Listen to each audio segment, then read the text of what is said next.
don't underestimate the power of curiosity. I think of curiosity as a superpower. If we have a craving, what feels better, fighting that craving or getting curious about what it feels like in our body? Hey everyone, before diving into the episode, I want to take a moment to invite you into our Mind Body Green ecosystem, where you can explore the infinite possibilities of health and well-being. All you have to do is click the subscribe button to hear more thought-provoking interviews with leaders in the health space. I am so grateful for all of you who have tuned in over the years, and let me tell you, it's only going to get better. So why do we eat when we're not hungry? Where should I start? Let's hear it all. Yeah, well, it's interesting because our bodies and minds are exquisitely designed for eating, right? Obviously, if we don't eat, we don't survive. And so we have all these baked in survival mechanisms to help us eat. Yet in modern day, it's really interesting. They get hijacked or they get miswired. And so now we're doing all of these things that actually get in the way of our survival because we're setting habits of eating when we're not actually hungry. For example, let's use emotional eating, for example, or stress eating, right? It's so prevalent that we have things called comfort food. Why do we need comfort food? Because our brains are saying, hey, something in my life is unpleasant. Go make me feel more comfortable. We find some food that numbs us out or makes us feel, kind of zoned out. So our carbs are really good at just like making us pretty mindless. And then we feel better. And then that feeds back to our brain that says, hey, that was good. When you're stressed, you should eat comfort food. You'll feel more comfortable. And we do it again. So that actually is how any habit is set up. It's a trigger, a behavior, and a result process. And that was actually set up to help us survive because when our ancient ancestors didn't have highly processed food, they had to go find food, right? So imagine them out in the woods or on the savannah looking for food. They find some, there's the trigger. They eat some, making sure it's not poisonous. There's the behavior. And their stomach sends this dopamine signal to their brain that says, remember what you ate and where you found it. And that feeds back to say, hey, when they're back at the cave, the next time their stomach is rumbling, it says, go get that food. And so that dopamine firing actually shifts from finding the food. Ooh, they get the spritz of dopamine. That's where surprise comes in. Surprise makes dopamine fire in their brain. But when it's no longer surprising, they're like, dude, I know where the berries are. That firing of dopamine shifts from, here it is, to go get it. And it's that anticipation, that itchy urge of craving that says, go do that. Does that make sense? Yeah. So in terms of, I think about it, there's mealtime. So we'll just say we're eating 3 meals a day. There's breakfast, lunch, and dinner, and there's overeating during mealtime. And then there's snacking. What do you think when someone at 3:00 says, I'm really hungry? How much of it is potentially stress or emotional eating, or maybe I'm dehydrated, or maybe I am hungry, or maybe there's something else at play? Like in your view, what's really driving hunger? Is it any of those things? Is it all of those things? Is it something else we're not thinking about? It could be all of those things. And I'll add one piece, which is, and it may fall into one of those categories, it may be separate. One thing that I saw in my clinic, I started working with people with binge eating disorder. And it took me a long time to figure out, I felt like I was missing something. And that thing that I was missing was that I just assumed that people could tell when they were hungry. And, some of my patients put it this way, and I write about this in the Hunger Habit. They said, I have an urge and I eat. I have an urge and I eat. So that urge could be a physiologic hunger signal that says, hey, you need some food, that homeostatic signal that's out of whack, right? It says, get me back to homeostasis. Or it could be hedonic hunger. And there's actually a scientific term called hedonic hunger because this is so common. Hedonic hunger is just a fancy word for emotional urges to eat. So we're not actually hungry, but we call it hedonic hunger because it's based on a feeling. Oh, I'm sad, I'm mad, I'm bored. You name the emotion and somebody has associated that with eating. We eat when we celebrate things. We eat when we are sad or mad about things. There's actually a great Weight Watchers commercial from, geez, close to 10 years ago now that you have to actually go and find because they took it down really fast. Because one of the former CEOs of the company told me, she's like, wow, that almost tanked the company. That's what she said. Well, then the company tanked anyway without the commercial. So, But the interesting thing about this commercial was it was set to the music. If you're happy and you know it, clap your hands, right? And so great little tune that everybody knows. And so they started setting it to, uh, they had all these scenes of people eating. So somebody, this baseball team, little league baseball team, and they're like celebrating their win, and they're all eating pizza, and they're like, if you're happy and you know it, eat a snack. And then they showed the other baseball team that was just got crushed by this one, and they're all sad, sitting around pizza and eating to commiserate themselves. So if you're sad and you know it, eat a snack. And then it goes on and on, if you're bored, if you're angry, if you're, guilty, all this. And then at the end they go, if you're human, eat your feelings, eat a snack. And I was like, mic drop moment for somebody who put this commercial together, because it is so brilliant around how our minds work. Doesn't actually help Weight Watchers because they're like, well, just stop doing it, which doesn't work.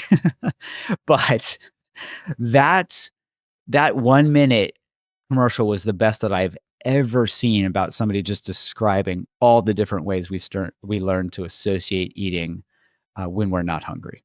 building off of that, I think everyone knows we have an obesity problem, and many of us are looking to shed a couple pounds. And when we start to venture into eating, nutrition, you'll often hear, well, see a nutritionist. Should we be seeing you though, instead of a nutritionist or a shrink or both? Yes. Tell me about your childhood, and that will help you stop snacking. I say that as a card-carrying psychiatrist, so no shade on other psychiatrists. But as a neuroscientist, I haven't seen that work particularly well. So you highlighted something really important, which is should, right? Have you heard the joke, we should all over ourselves? Yeah. So that kind of summarizes willpower, right? Oh, I shouldn't eat this, I should eat that, right? And some people describe this as, they make the food rules and then they put themselves in food jail when they don't obey the rules because they've broken their own law. So, long story short, that really doesn't work very well. And so you're asking the question, should we see a nutritionist? Sure. Never hurts to have a nutritionist give us some guidelines on how we can eat healthy food. And if we can't afford to see a nutritionist, we can go on the internet, and there's a lot of good information out there. Some bad information, so we need to be careful. But there's like we generally know what we need to do. And I love, Michael Pollan summarizes it so well. He's got these little blurbs that are just great where he's like, if you can't pronounce it, don't eat it, basically. If it has more than 5 ingredients, that type of thing. So he's highlighting what we already know, and the science just shows over and over and over and over. So, the more we can eat whole food, like non-processed food, the better off we are. There's a lot of good evidence behind that. So we could see a nutritionist and they could reinforce that. We could go on the internet and they could reinforce that. We could go on TikTok and I'd say, good luck finding the good information, the not as good information. Just go to Mind Body Green. Just listen to this show. You're all good. Yeah, I was going to say, there's this guy named Jason, and he's got it all dialed in. So that information's out there. But the problem is when we try to put that into action and you say, okay, so should people go see a psychiatrist? This is where, a lot of people, there's this, I'm just trying to think historically how this came about. So if you think back to this very dominant paradigm, the Freudian psychoanalysis and the psychodynamic psychotherapy and all this stuff around, like, let's go back to your childhood. And, it's memified and it's parodized in movies all the time, right? Tell me, sit on the couch and the shrink doodles behind your head, half listening. So, if we talk about our childhood, it's not to say that, therapy isn't helpful for people. So I just want to be clear about that. But if you ask this specific question, is therapy going to help somebody change their eating habits? So ask me as a neuroscientist, and I would say, well, let's look at the equations for how behaviors change. Let's look at how habits form and how they break. And there's no variable in that equation for history, for what caused this. And so I think about this as, sure, our previous conditioning, right? Our childhood, our upbringing, our conditions now, all of this can set up habits, but they just knowing about them doesn't actually break the habit. So that's where we have to go. So you're asking who should they see? I would say see a neuroscientist because they'll teach you how to work with your brain. So I know this is a generalization, but I think there's possibly something to explore here. So we've had Jillian Michaels on the show from The Biggest Loser. And her view was, okay, you've got like maybe the dad bod thing, or I'm a busy mom and, I probably put on 10, 15 pounds, 20 pounds, maybe, extra treats there, maybe a little bit too much wine there. It just kind of accumulates over time. And she's like, a lot of that can be dialed in. You just got to move, got to eat right. And then she says, well, then there's the other bucket, which is, north of 50 pounds, 75, 100 pounds. And she communicated that, this is probably something that there's something deeper psychological there. And intuitively that made sense to me. What's your take? Absolutely. So I think and I wouldn't say this is always the case for that, but I think we see this a lot, and I certainly see this a lot clinically. I'm thinking of a guy that I wrote about in the book named Rob, who came to me. He was referred to me for anxiety.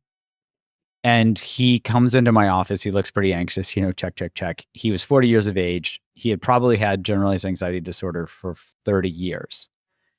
And he had tried to numb himself from his anxiety by eating fast food. He described it as being addicted to eating fast food. So when he walked into my office, he weighed 400 pounds.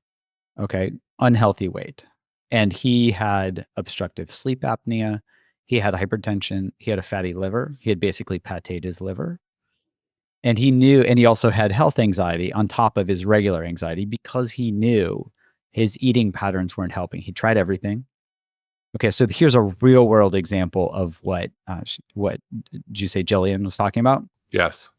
So for a lot of people, this can be the case.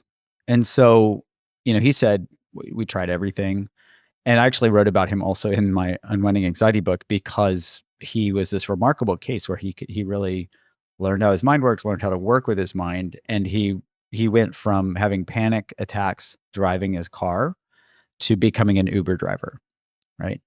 And in the process, and actually the first piece that I saw in terms of him learning how to work with his mind. So I'd sent him home at our first visit to start mapping out his habit loops around anxiety. And he comes back and he was so excited when he walks into my office. I was like, great, patients vote with their feet. One, he comes back, and two, he's excited to come back. And he was really excited to tell me something. The first thing he said to me, sits down, first thing right out of his mouth, hey doc, I lost 14 pounds. And I looked at him because I couldn't remember. This is 2 weeks after our first visit. I was like, did we talk about weight loss? I can't remember, And he goes, don't worry, we didn't talk about weight loss, but you told me to map out my habit loops. And his habit loop was anxiety triggered him to eat fast food, which then typically would numb him out. But he realized as he was mapping this, it was actually causing more health anxiety for him. So it was making him feel worse. And so just that mapping process helped him dial in and see that the eating the fast food was not rewarding for him. So he was tapping into this basic process in his brain of reinforcement learning, of reward-based learning, right? And so if something's rewarding, we're going to keep doing it. We're going to do it even more if we notice how rewarding it is. And if we see that it's not rewarding, we become disenchanted with it. We get less excited to do it. And so that simple act of awareness, right? It wasn't willpower. It wasn't shoulds. It wasn't seeing a nutritionist. It was, when I'm anxious, I eat fast food and that makes me more anxious. And so that gave him the negative reinforcement to start stepping out of that habit loop. So over the course of the next year, he lost over 100 pounds. He's still, this was 4 or 5 years ago now. He is still slowly losing weight. And he said it was the easiest weight loss he's ever had. And importantly, he's maintained that gain, right? He hasn't yo-yo dieted because it wasn't a diet. It was think of it as an awareness diet. he was chewing on awareness, so to speak.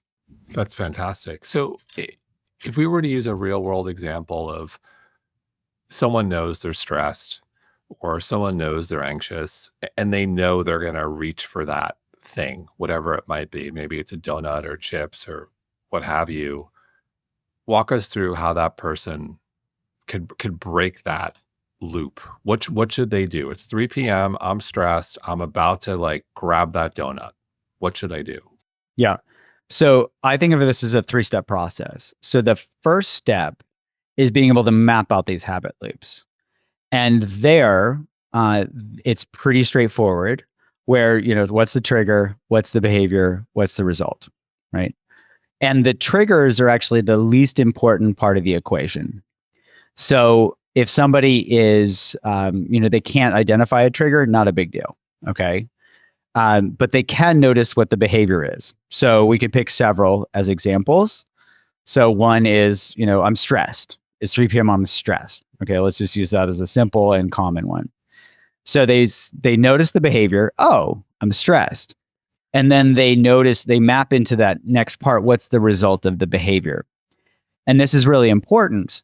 They have to see I wouldn't say, let me change it and say it this way. They have to feel what the result of the behavior is. So most people know I shouldn't eat this. I shouldn't overeat. It's stress eating.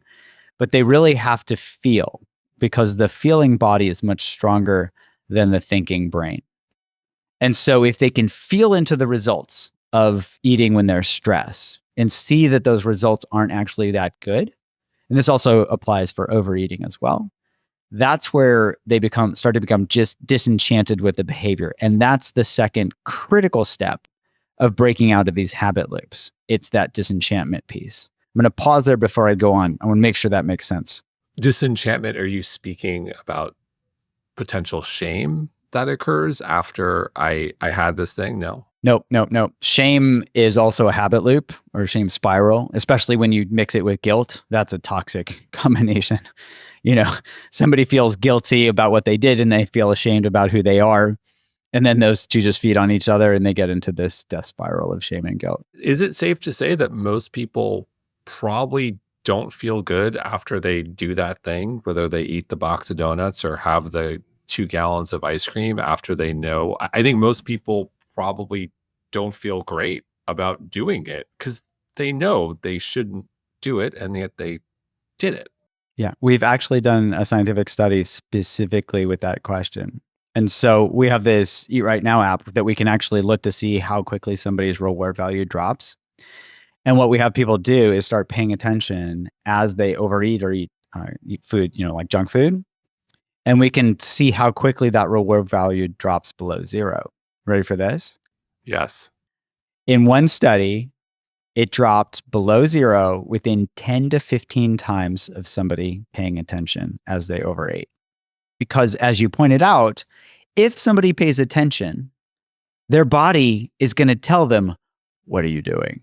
Why are you doing this? This doesn't feel good. So what do you mean by 10 to 15 times? Could you clarify? Like 10 to 15 bites or 10 to 15, like repeating the...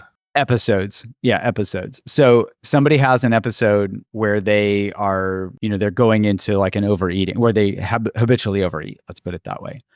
And what we have them do is we have them pay attention as they overeat.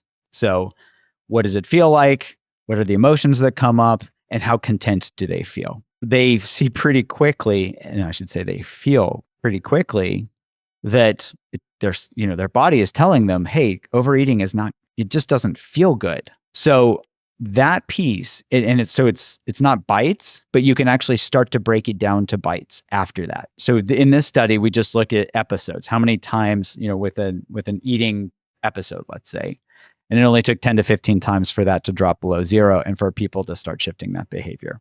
So shifting that behavior is recognizing, okay, this doesn't feel good. Let's figure out a solution here. Mhm. Yeah. So you mentioned willpower. Sounds like you don't believe in willpower in terms of being able to. I'd like to, but as a neuroscientist, it's not actually in the neuroscience lexicon. So I'll use me as an example. So I have rules, some basic rules generally around how I eat, say Monday through Thursday or Monday through Friday, or more generally through the week, where I try to eat generally healthy in terms of, not having treats or just being mindful of what I'm putting into my body. And with that said, so let's just call that like 80. I live by the 80-20 rule where, I'm pretty good 80% of the time. Maybe it slides to 70 if I'm on vacation, maybe 60, but like I'm pretty good for that, like that time period. And then the rest, the 20% or 30%, I kind of do whatever I want and I live by it.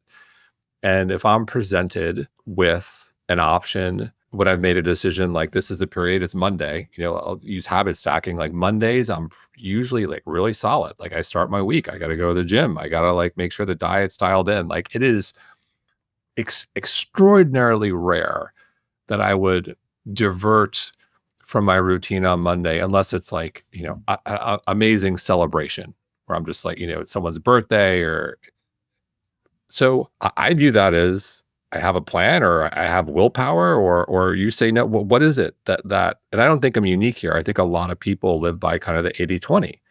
So what is it that I have this that we people generally have the ability to make some rules? Monday's off limits. Monday's my day to get everything in order. What do we have if it's not willpower? So if you look at it this way, and these research groups have specifically looked at this quote unquote willpower, and what they've found is that it's actually more correlated with habit. So if somebody sets the habit up on Monday, I go to the gym. That's what they tell themselves this story about, is saying, "Oh, this is my willpower." But it's really like, "Oh, Monday is my day to go to the gym." So imagine if you had set that up on Fridays. Fridays, I always go to the gym no matter what. It's been a terrible week, but I'm going to go to the gym. You could say, well, that's willpower. Or you could say it's a habit. And the science suggests that it's actually more of a habit.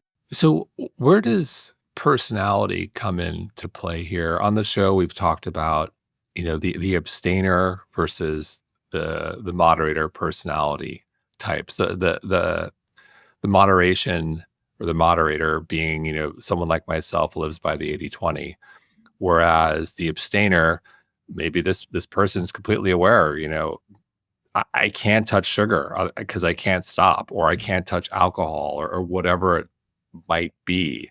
Um, how do you think about one's personality type here and being in touch with that? That's a good question. So my lab hasn't done any specific research with this, but clinically, I've seen a fair number of people who say, let's use sugar as an example. It's like just every time I eat sugar, I'm off the rails. And so I just don't eat sugar. Right. So they know this is quote unquote their personality. They're like, this is who I am. And then there are others who can really listen to their bodies. And when they can really be carefully listening to their bodies help them moderate well. And I'll also say, back in when people first started coming up with personality quizzes and questionnaires, they used to think that personality is like who we are, but that's now changing in the science where these are changeable and they're not, they certainly become trait-like because they are more stable than states. But the more you take a state and try it on over and over and over, that state can become a trait. And I love this quote from Alan Watts where he says, the ego, he who believes himself, to who he is or something like that, is nothing but a pattern of habits. And so what he's highlighting is, personality is a habit. It's who we tell ourselves, that we are. It's the story that we're like, yep, that's me. I'm an abstainer, or I'm an 80-20 guy, or I always go to the gym every Monday, right? You could say I'm a Monday gym personality, but it's a habit. In some ways, being an all or nothing personality is probably easier because you remove choice to some degree. Yes. it certainly, because choice can feel challenging, and that's where our brain gets mixed up. Tell me more. Yeah. So this is where it gets really interesting with the neuroscience.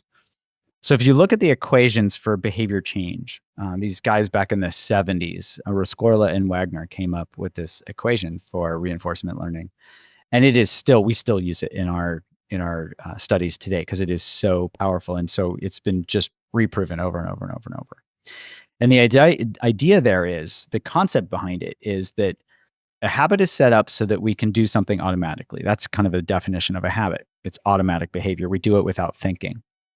That habit gets set up based on how rewarding something is in that moment, in that context. And so we might take a habit forward in life and not pay attention now as compared to when it was first set up. And we're like, oh, it's a habit. For example, if you think of cake, and we learn when we're kids that cake tastes good, and we associate it with parties and ice cream and presents and all that. So we have this, this idea, the cake habit, right? And so we see cake, eat cake type of thing. So it can be hard to force ourselves not to eat cake. But if you look at the equations there, the equations say, if you pay attention, you can affect this error term. And the error term, it determines whether we make something more reinforcing or less reinforcing. Just to keep it simple, let's use cake as an example. Let's say that I have a certain reward value of chocolate cake set up in my head, and a new bakery opens up in my neighborhood, and I go in there and I eat their cake. If it's the best cake I've ever had, I get what's called a positive prediction error. My brain says, "Ooh, wow, that's really good." And I learned this is a good bakery. Dopamine spritz, I learned something. On the other hand, if I'm like, I've had better, I get what's called a negative prediction error that says, hey, don't bother coming back here. Also, dopamine spritz, and I learn, hey, don't come back here. So that is how we learn, is through paying attention. And that is how we shift habits. That's how we change behaviors. So none of this has to do with willpower. None of this has to do with our childhood. Those things, just the childhood piece or the previous conditions, are what set up the habit. But to change the habit, we have to pay attention. And not in a way that we're telling ourselves I shouldn't eat cake, but in a way that we're feeling ourselves, oh, when I eat this much cake in this circumstance, it's not, it doesn't help me. And that's what helps people, the moderators, actually moderate, because often people are listening to their bodies rather than telling themselves they shouldn't do something. Where does our ability to delay gratification come in? The famous marshmallow test with kids. You can have one marshmallow right now, or you can wait and get 2 marshmallows tomorrow. What do you want to do? Mm-hmm. Well, some of that research is coming under question. You might have heard about this. No, I have not. What happened? What happened with the marshmallows? Yeah. So it turned out, and this is Walter Mischel, and I think he did the first experiment at Stanford, and basically it was all like faculty's kids. So all these very privileged kids came in, and they could look into the future. And so people started repeating these experiments in people that weren't, like Stanford faculty kids. And the experiment basically doesn't hold up so well.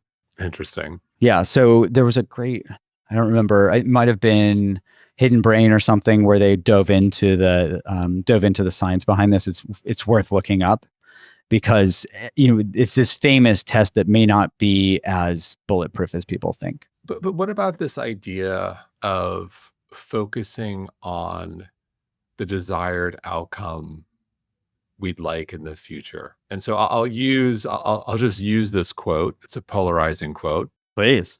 Let's go there. I don't think I've used this one on the it's famous, from Kate Moss of all people. Nothing tastes as good as skinny feels. Yeah.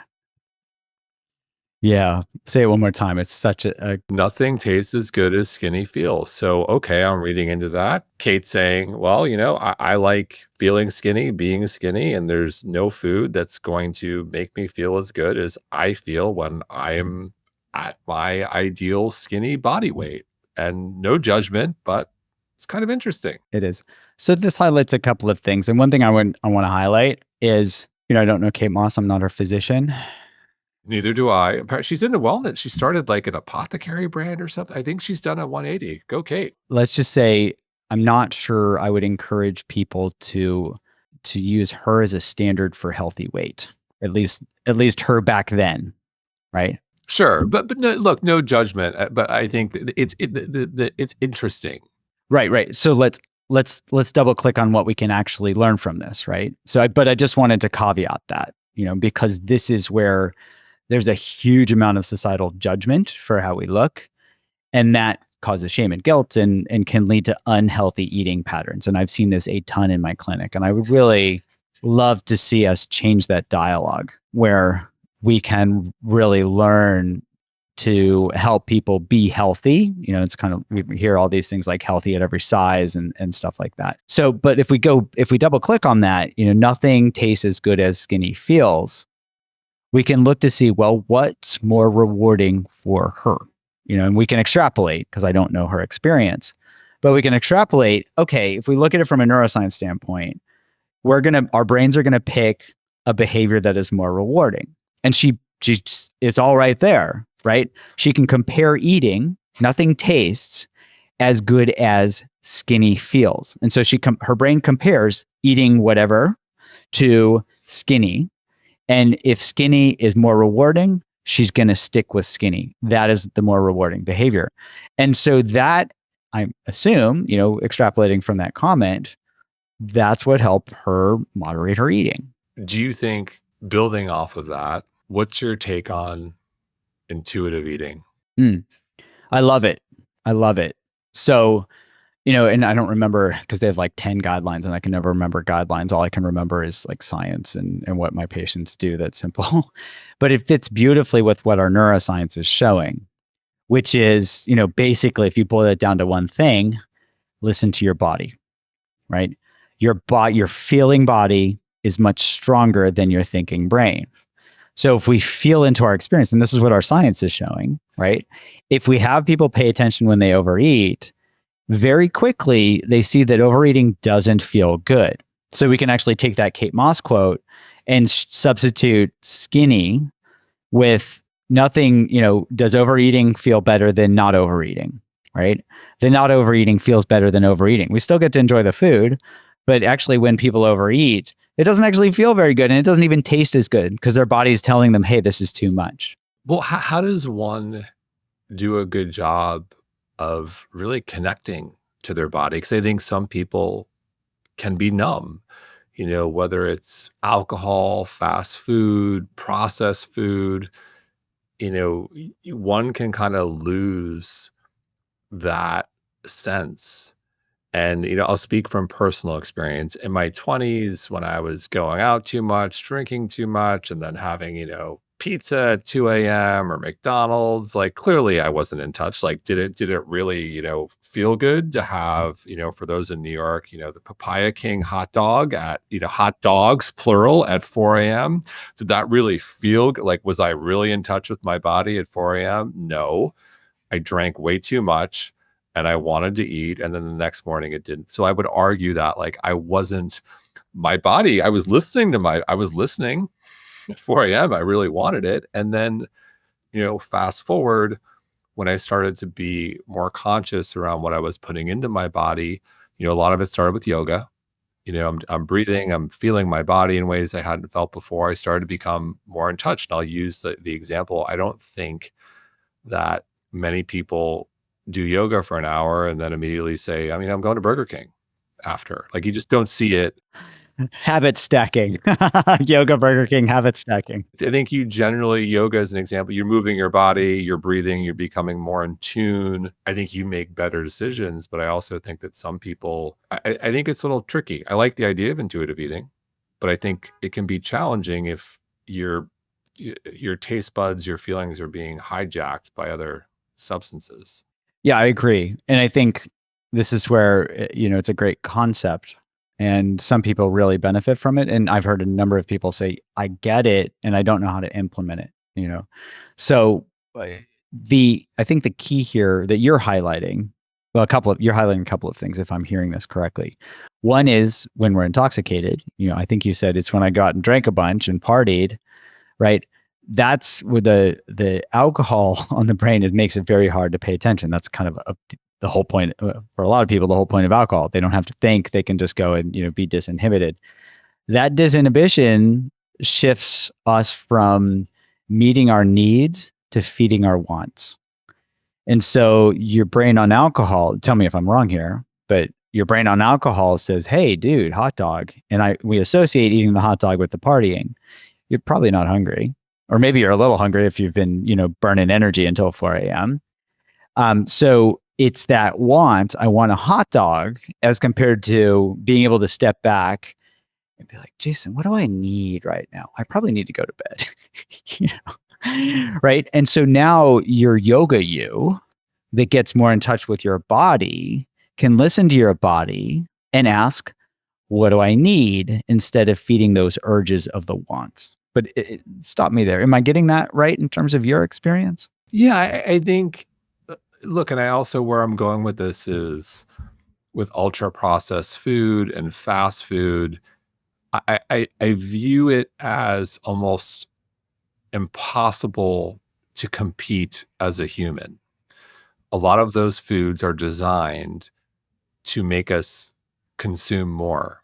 In the same way, I'll use social media, Instagram, the algorithm, Instagram, TikTok, is designed to keep us on the platform. And there are thousands of engineers working all day to make sure we stay on that thing. And just there are thousands of food scientists whose job is to make us eat more of that, potato chip, for example. And I think it's really hard to compete. I'm just a human. I'm not going to win. Well, I'm not as defeatist there as that statement. And we've seen the science behind it. So I'm actually pretty optimistic here. Let's hear it. Yeah. And the same thing applies whether it's social media or food. So social media engineers, they're all working overtime and getting bonuses the more addicted they get us, right? I don't know how they sleep, but that's their, that's their ethics. Money is a big driver, and I get that. And people have to feed their families. If you look at food, do you know when the Lay's potato chip mantra came out? I'll call it a mantra because it's still around today. Bet you can't eat just one. Yes. I don't remember. I don't remember, but it's quite good, isn't it? It's great. So I'll start with, as a teaser, it came out the same year that Weight Watchers was founded. And that was 1963. 1963. Wow. Yep. 1963. So they've been engineering potato chips forever, right? Probably since potato chips were born, so to speak. And the food industry, it's interesting that the tobacco industry, when they started to get in trouble in the 80s with, not addictive, they bought up all the food companies. And so they put their engineers onto new projects, such as making food addictive. And they have everything from vanishing caloric density to bliss point to feelings of control, like Lunchables. Those are specifically marketed so kids could feel like they had some control over their lives. Because, teenage kids, junior high kids, they're just getting to this age where like they want to feel like they're autonomous beings and their parents are always telling them what to do. And so Lunchables, this, not very healthy option, is there like, I can, I have some control over my choices. And it's interesting. I teach a class on craving at Brown, and my students, they consistently come back and they're like, oh yeah, I remember Lunchables. They didn't taste very good, but I just loved them. And they didn't even know why.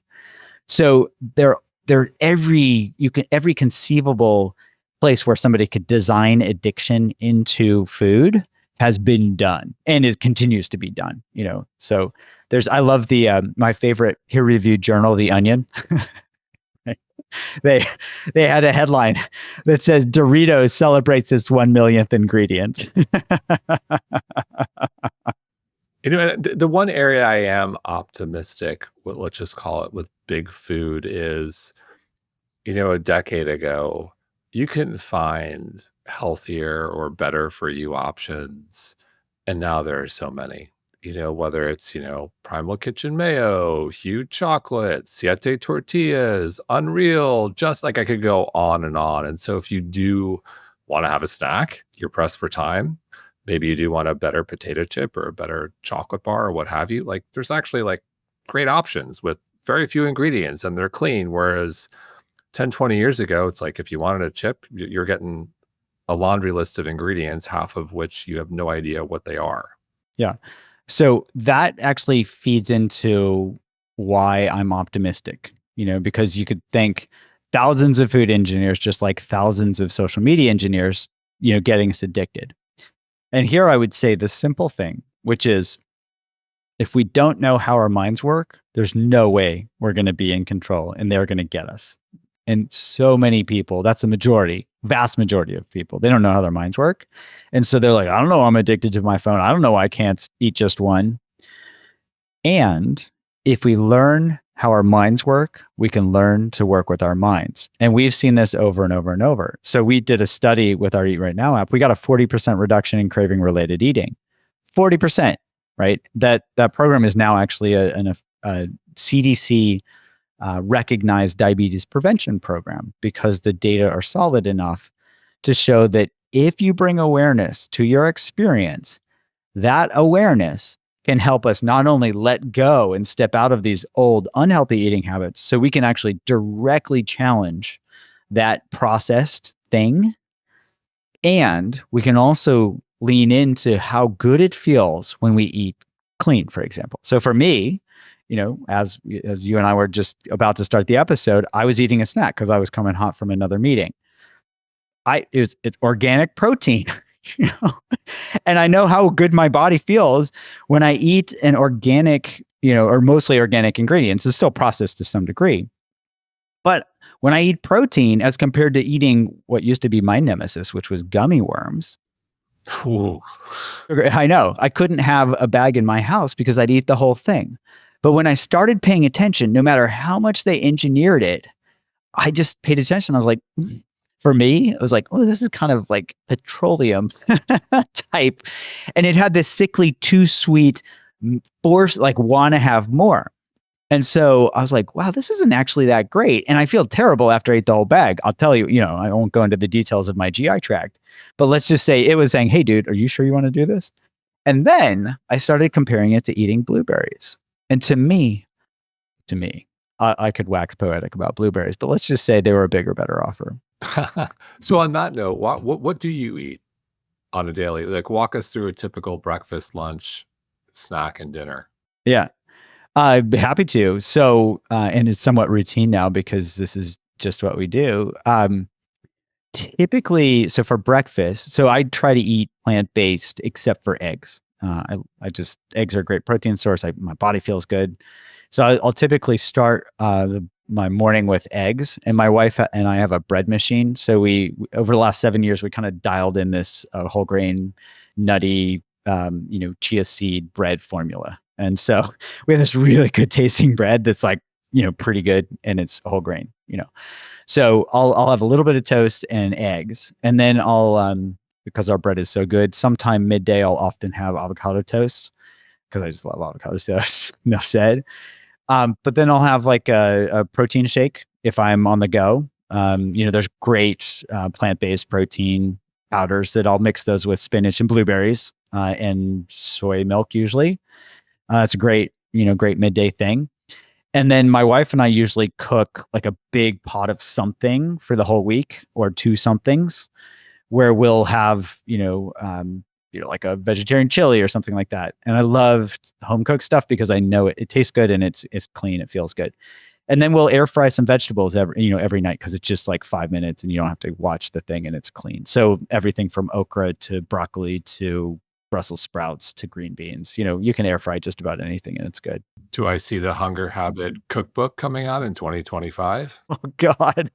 Oh God, there are so many cookbooks out there. It's not even funny. So don't plant seeds in my brain, because I'll be like, but Jason was like, I wonder. No, there are plenty. We use other people's recipes and they're great. So I like the neuroscience and I like to cook healthy food, but I'm probably not going to be the cookbook guy. We'll see when I get an email in a year from now from your publicist or you say, hey, the cookbook is I'm happy to share my bread formula with anyone. And I'm also happy to share my kombucha formula with anyone, because over the years, I've kind of been dialing in brewing kombucha. And I do that as a fun Sunday routine. It's like every Sunday I have 2 cycles of kombucha going, and we do like, fresh ginger or dragon fruit and acai. Like we've kind of dialed in some flavors that taste really good, and it's a lot cheaper than buying it because I drink a lot of kombucha. Does any of this change as we age? Well, that's a good question. I don't know the specifics, and I think this whole set point and midlife caloric needs thing is coming into question as well as people do better, bigger studies. But I can say I could probably, and be curious to hear what you'd say. When I was 5, I could probably eat cake for breakfast, lunch, and dinner and be fine. And I know that's not the case now. And I'm not 5 anymore. How about you? I think hunger cues, if I were to try to tap into my childhood memories, because you have the structure of school, like you didn't have the ability to reach for something at 3 p.m. or 10:30. It's like you had breakfast at home, you have lunch at school, and then it was dinner at home. So like the hunger, I think that came into play for me as I entered college, where I was like, oh my God, I can do anything here. There's like this Whole Food. They have Pizza Hut on campus? What? Taco Bell? This is insane. Probably playing sports. So you're like, you could just keep downing it. And I knew nothing about nutrition. I thought it was great to have 48 ounces of soda or Gatorade. And then it was just, I knew nothing, complete garbage, nothing. So I think in college, choice enters the equation. What about men and women? Any differences you found by gender? Good question. So we haven't done those specific studies. I'm aware some studies have been done with chocolate in particular, with men and women, and there seem to be differences there in terms of cravings. I can't remember the specifics, but I read some pretty cool studies. If folks, I'm sure they can look that up. Overall, do you recall which gender responded more to chocolate? I think it was people who identify as women. Yeah. So women crave chocolate more than men. I can't remember if it was a quantity, like more women crave chocolate. That's what I want to say. But it's been a while since I've looked at those studies. But I think that's what it was. Yeah. Got it. So on that note, you could wave your magic wand, get funding for any study, all the resources in the world. What would that study be? Oh, what a great question. You see me craving. What would be the best study in the world? It could be a surfing study. Before we started taping, I discovered we've had you on the show multiple times. I didn't know you had this passion for surfing, like a good professor at Brown. Most professors at Brown have passion for surfing. Well, hi, my name is Judd. I'm an addict. I fully admit it. I am out of control. Yes, I have been known to cancel meetings when the surf is good, because it's not always good in Rhode Island. What I would say here, I'm just thinking back to what is the biggest problem that I see right now, and the biggest problem that's tractable, something that we can do, and the biggest problem here is not to ban companies from making addictive food, because I think they've got their lobby groups are too big for that. What I would say is the biggest problem is this willpower myth. And you can see how every diet program out there can say, hey, my formula is the one, just use my formula and you'll win. It's like if you look back to Weight Watchers in the 1960s, they're like calories in, calories out. I learned that same formula in medical school. And that was, turns out that formula is true, but it's not just like, don't eat the cake and eat the salad instead. That's that willpower myth piece. So I see that as the biggest concern. And so I would design a study around something very simple and practical, which would be probably building on some of our previous studies that my lab's done, where, we've just looked at, how far can awareness take us where willpower falls down. And I think that would be, from a public health perspective, what are the simplest and easy ways to train people to pay attention as they eat and to help them basically learn how their mind works so they can learn to work with their mind. And I think that would be the study I would do. I don't know the specifics because I had never thought of that specific question until you asked it. But I would look for something very pragmatic there around like how far can awareness go? That would be the basic premise. What do you think? Got it. I don't know. We've got a lot of listeners. Maybe our listeners will open up their checkbooks and get it going. We've covered a lot today, other than obviously pick up the book. I'll hold it up. The hunger habit. Anything you'd like to leave our audience with that we haven't touched on? No, I think we covered just about everything. So yeah, well, actually, one thing I would say, and I talk more about it in the book, is don't underestimate the power of curiosity. I think of curiosity as a superpower, and it in itself, if we just apply it to what we've been talking about, if we have a craving, what feels better, fighting that craving or getting curious about what it feels like in our body? And that would be kind of the koan I would leave with people to explore themselves. How strong is curiosity for you? Fascinating. Judd, thank you so much. Thank you. My pleasure.